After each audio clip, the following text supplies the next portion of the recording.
Vous êtes sur RTL. RTL Matin. Yves Calvi. 7h44, excellente journée à vous tous qui écoutez RTL. Elisabeth Martichoux, vous recevez donc ce matin la présidente de la région Île-de-France, Valérie Pécresse. Et merci beaucoup d'être ce matin sur RTL. Bonjour Valérie Pécresse. Bonjour.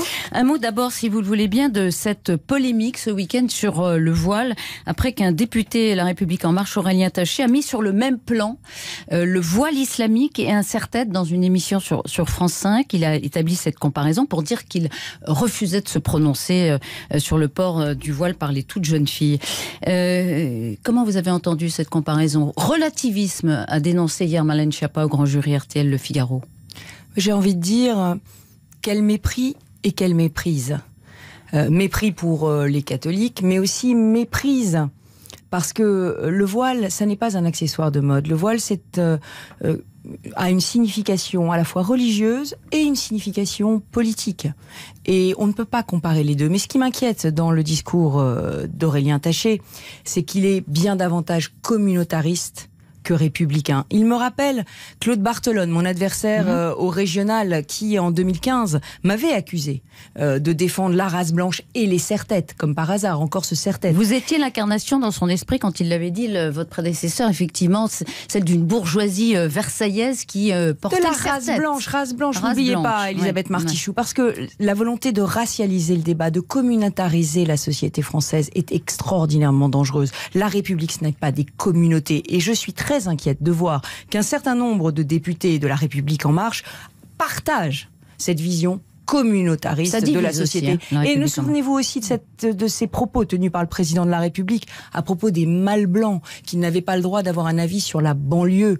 Eh bien moi je suis une femelle blanche et je revendique de pousser un cri d'alarme sur la situation des banlieues. Il n'avait pas exactement dit ça. Il avait dit on ne peut pas régler ça entre deux mâles blancs. Il s'adressait à l'époque à Jean-Louis Borloo quand il avait fait son discours sur les banlieues. Oui, mais il ne voulait pas restreindre le débat à ces deux mâles blancs, dixit. Oui, mais mâle, c'est par opposition à femelle. Blanc, c'est par opposition à quoi? C'est une communautarisation de la société. Si je m'occupe des banlieues. Si, je suis une femelle blanche qui s'occupe des banlieues, parce que moi je pense que tout le monde a le droit d'avoir un avis sur la société française, que nous sommes tous français et que nous avons le droit de vivre ensemble sans être reliés ou sans être décrits par notre religion, par notre communauté d'origine. Vous attendez les éclaircissements du président sur la laïcité?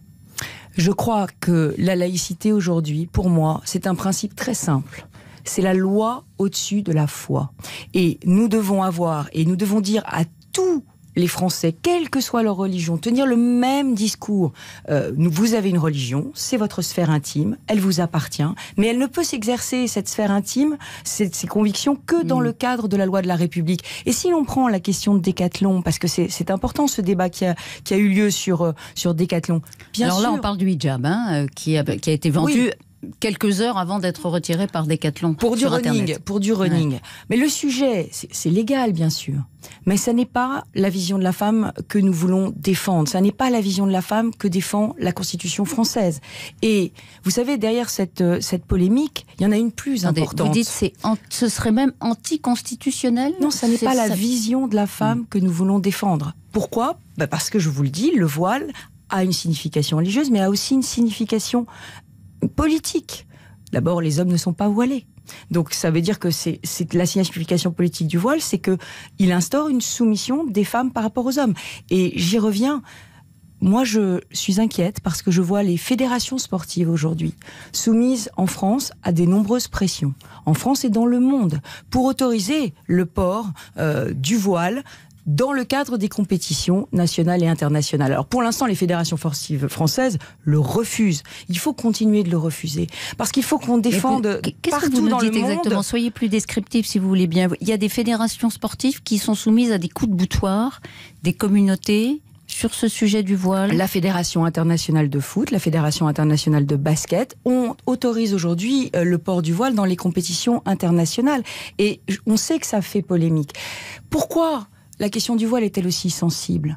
C'est simple. C'est parce que on reçoit des témoignages, deux sortes de témoignages, et des témoignages très contradictoires aujourd'hui en France. Il y a les femmes qui disent que c'est leur libre choix et qu'elles portent le voile totalement librement.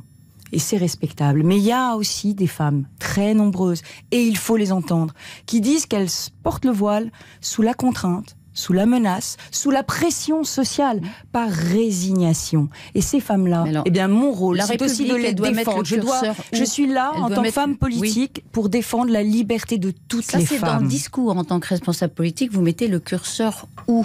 Effectivement, c'est un libre choix au sein des familles que d'imposer ou pas, que de mettre ou pas le voile. Imposer, vous avez dit, imposer ou pas. Imposer non, ou mais pas, on n'impose pas le voile. Rien ne doit être imposé aux femmes de France, et c'est ça la limite. Et je crois qu'il faut qu'on puisse s'émanciper à l'école, s'émanciper aussi par le sport. Et donc dans le sport, vous dites là, c'est la ligne rouge qu'on ne doit pas franchir. Nous devons défendre une certaine vision de la femme, et les religions doivent s'inscrire dans les lois de notre pays. Dernière question sur ce sujet. Allons dans le réel. Est-ce que en Île-de-France, vous avez eu connaissance de petites filles qui dans la rue portaient le voile? Est-ce que ça existe en France? Mais en Île-de-France, il y a aussi des femmes qui se promènent en burqa malgré l'interdiction de la loi, c'est-à-dire qui se promènent avec un voile intégral et on ne voit que leurs yeux. Enfin, je veux dire, il faut pas être naïf, il faut être complètement lucide sur la situation aujourd'hui dans notre pays. Il y a un islam politique dans notre pays qui n'a rien à voir avec une pratique religieuse pourquoi l'interdiction apaisée. de la burqa n'est-elle pas respectée? Mais parce qu'il y a cet islam politique qui veut, j'allais dire, défier les institutions de la République. Et derrière, il porte une idéologie de soumission de la femme à l'homme. Et cette idéologie est contraire aux valeurs de la République. On ne laisse pas faire. Il y a dans mon département des Yvelines, il y a des centaines chaque année de verbalisations. Dans ma région, il y a des centaines de verbalisations chaque année pour des ports de voile intégral non autorisées, interdites. C'est ça la réalité aujourd'hui des banlieues, du communautarisme et de la tentation dans certains quartiers de radicaliser cette pratique de l'islam pour des raisons politiques, Madame Martichoux, pas pour des raisons religieuses. Et c'est pour ça que quand Monsieur Taché parle de communauté en France, renvoie chacun à sa religion, je dis danger. Les communautés ne se valent pas, c'est ce que vous nous dites ce matin. Non, je dis nous sommes 100% français, nous respectons tous à 100% les lois de la République et les valeurs de la République. C'est ça notre ciment et c'est ça qui doit nous rassembler. Valérie Pécresse, vous ne vous êtes pas encore prononcée, on va parler politique, on va parler de votre parti, vous ne vous êtes pas prononcée encore sur la liste LR, dont la tête de liste est François-Xavier Bellamy. Vous avez émis plus de critiques que de soutien à ce stade. Est-ce que vous voterez pour la liste François-Xavier Bellamy aux européennes? Oui, je voterai pour la liste des Républicains. J'ai choisi de rester dans ma famille politique. J'ai deux raisons à cela. D'abord, ma fidélité à cette famille, mais aussi l'amitié que j'éprouve pour le trio tête de liste. Il y avait une parole très importante que j'avais besoin d'entendre et que j'ai entendue la semaine dernière, quand François-Xavier Bellamy a dit que son rôle, et qu'il l'assumait, était de réconcilier les deux droites. Je crois qu'aujourd'hui, il y a un défi à droite, qui est le défi de l'élargissement, le défi du rassemblement. Il y a deux droites en France aujourd'hui. Il y a une droite qui est plus conservatrice, il y a une droite qui est plus ouverte. Mais justement, vous aviez dit le contraire. Vous aviez dit le contraire. La tendance qu'incarne François-Xavier Bellamy, c'est ce que vous aviez dit, est certes une composante de droite, mais elle est minoritaire. Ça sonnait comme un regret. Non, bien sûr. C'est ce que j'ai dit. C'était lucide. C'était lucide. Aujourd'hui, il y a une droite qui est plus conservatrice et dont François-Xavier Bellamy est l'incarnation. Et puis il y a une droite qui est plus ouverte. Et cette droite plus ouverte, vous lui faites confiance pour rassembler les deux. Il faut aller la chercher. Il a eu ce message la semaine dernière qui était « Je veux réconcilier ». Et il faut réconcilier. Il faut rassembler. Vous savez, quand on est aujourd'hui à moins de 15% des voix, alors qu'on faisait 30% des voix il y a 10 ans. Là, vous parlez des sondages, LR est crédité de moins de 15%. Républicains. Oui, ça veut dire que le défi qui est devant nous, et il est posé depuis 2017, c'est comment est-ce qu'on fait revenir à nous toute cette droite qui aujourd'hui ne se reconnaît plus dans notre ligne politique. Donc il va falloir que la liste aux européennes défende une ligne politique qui soit une ligne puissamment européenne. Et je le dis, c'est très important. Nous sommes des Européens. Nous sommes des Européens convaincus, même si nous voulons changer ce qui ne va pas en Europe, même si nous voulons des frontières plus protectrices, même si nous voulons aujourd'hui des champions industriels européens, même si nous voulons aujourd'hui protéger nos agriculteurs. Et c'est la surtransposition des normes. Il y en a un que vous ferez difficilement revenir, c'est Jean-Pierre Raffarin. Jean-Pierre Raffarin, qui tarde à se prononcer et qui est invité le 12 mars mars par Laurent Wauquiez à venir s'expliquer par Laurent Wauquiez, une sorte de convocation. Enfin, il n'y a pas une ambiance extraordinaire chez vous.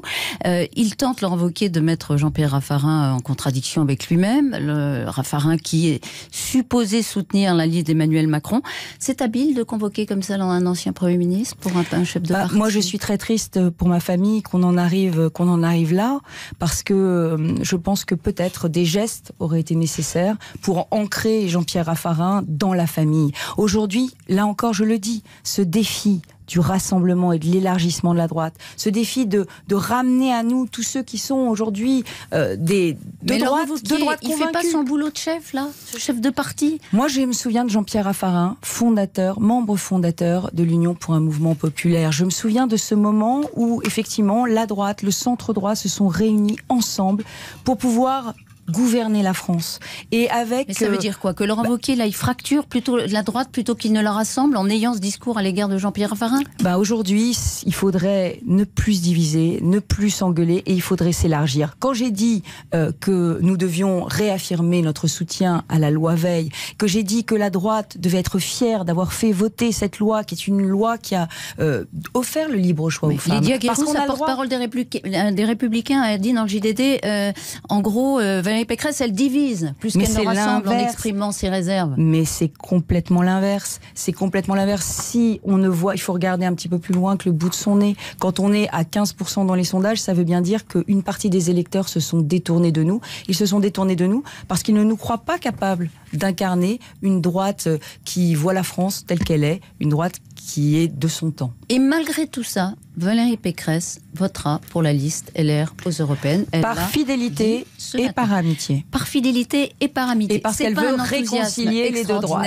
Non, s'il faut réconcilier les deux droites, c'est mon devoir. Merci d'avoir été ce matin sur RTL. Et l'intégralité de l'entretien est à retrouver sur le site rtl.fr. Dans un instant, Cyprien